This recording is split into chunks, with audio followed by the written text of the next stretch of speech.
regarding dito pa rin sa impeachment.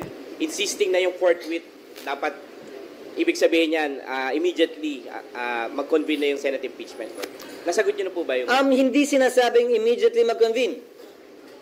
Wala sa Constitution yun. Ang nakalagay, shall proceed with trial forthwith. Pero kay Senator Coco mismo nanggaling, di ba? Nung in-interview nyo siya pag-file ng impeachment, hindi na abot dahil magsasagutan pa din eh. Magpa-file pa ng answer si VP Sara, magpa-file ng reply ang kabila, ang prosecutors, maaari mag-file ng rejoinder si VP Sara, maaari mag-file ng sir rejoinder ang prosecutor, maaari mag-file ng anumang ad cautela pleading ang magkabilang panig bago kami makapag-set ng pre-trial. Sang-ayon sa rules of court na suppletorily applicable sa amin, pre-trial shall be set no more than 30 days from the time the issues have been joined and the last pleading has been filed. So, 10, 10, 5, 5, 5, 5, 5, 5, plus 30. Ubus na rin eh. Bago magsimula ang trial. Ulitin ko, kaya tinawag na free trial, hindi pa trial yon. Eh di pag trial yun, sinabi na lang sana trial, hindi free. Di ba? Pre-trial pa lang yon. So hindi naman talaga kakayanin na mag-trial agad-agad tulad ng ginamit niya sa kanyang sulat, di ba?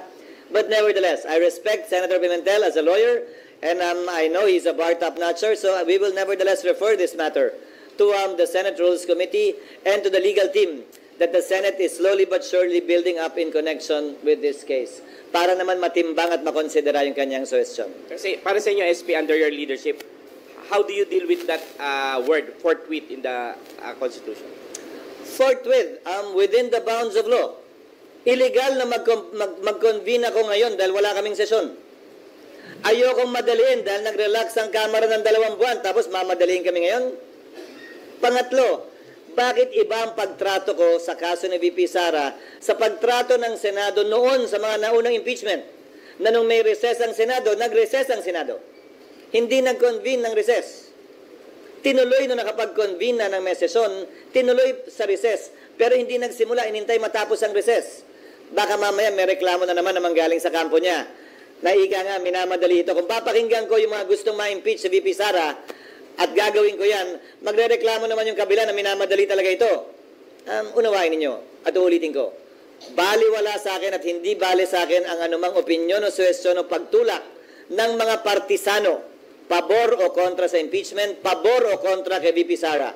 Gagawin namin kung anong tingin naming tama at dapat na ayon sa batas at sa konstitusyon nang hindi nagpapa-apekto sa kanila.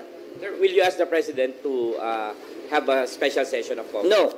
I said that already because under the Constitution, I can only ask for that with after consultation with the majority and minority floor leaders and with the consent of the Speaker of the House for urgent legislation.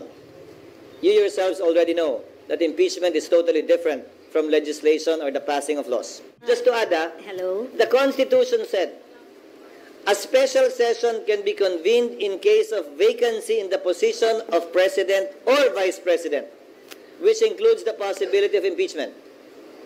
But still, the framers did not say that the Senate President can can ask for a special session for the purpose of conducting an impeachment trial. That was clearly excluded by the framers of the Constitution, knowing fully well that that situation is possible.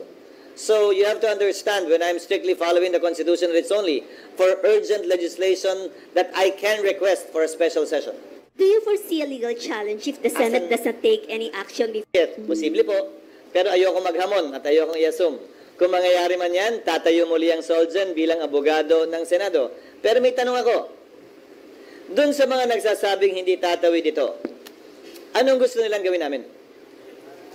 Pagdating ng June 30, parang grade 3, grade 1, finish or not finish, pass your paper. Tapos man o hindi ang prosecution, tapos man o hindi ang depensa, gusto niyo magbotohan na kami? Tapos man o hindi ang depensa at prosecution, gusto niyo ba i-dismiss na namin to dahil wala na, June 30 na eh. The law, as a principle, frowns upon not completing what has been started. Sa simpleng pananalita, kasabihan ika nga ng matatanda, kung ano ang sinimulan dapat tapusin. Prinsipyo yan sa ilalim ng ating batas na umiiral. Wala mang eksaktong probisyon. Pero kung hindi pa rin kumbinsido at nag-iisip pa rin yung iba kung tatawid nga ba ito o hindi, Pues sana noon pa nagreklamo sila kaugnay ng mga SET, Senate Electoral Tribunal cases. Yung SET cases na pinoprotesta ang isang senador na nanalo para sa termino ng 6 na taon. Ilang beses nang lumampas yan ng Kongreso. Tumawid ng Kongreso yung mga kasong yan. Nagpalit yung mga miyembro ng SET ng iba't ibang senador. Nagpalit yung miyembro ng SET ng iba't ibang justice ng Supreme Court. May nagreklamo bang hindi tumawid? May nag-question bang hindi tumawid? May nagsabi bang bawal yun?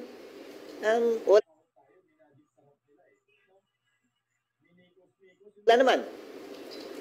Ngayon, inuunawa ko na siyempre, highly politically charged to, may magko-question palagi. At hayaan natin ang Korte Suprema magpasya at mag-decide. Pero sa parte ng Senado, klaro sa aming isipan na may basehan at batayan ang aming paniniwala at prinsipyo na ito'y tatawid sa Kongreso. Dahil wala dapat sinisimulang paglilitis ang Senado, kaunay ng impeachment o ano paman na hindi dapat tinatapos. Another question, Senator. Yes, ma'am.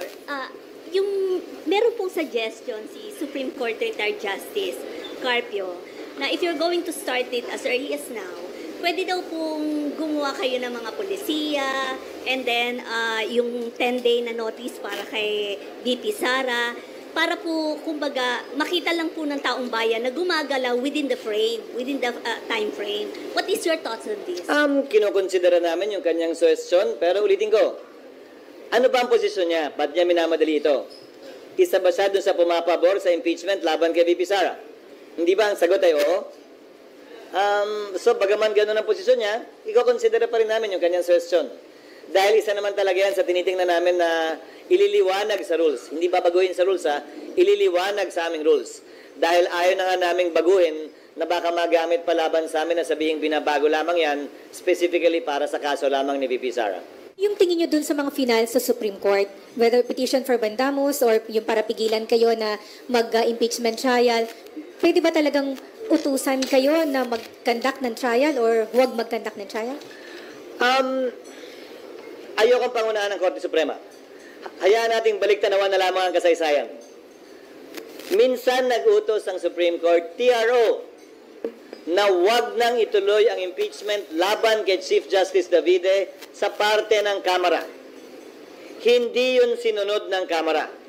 Nagbotohan pa rin pero hindi nakakuha ng 1/3. Number 2, nagdesisyon ng Korte Suprema sa kaso ni Chief Justice Corona naman na hindi pinapayagang buksan yung foreign currency deposit account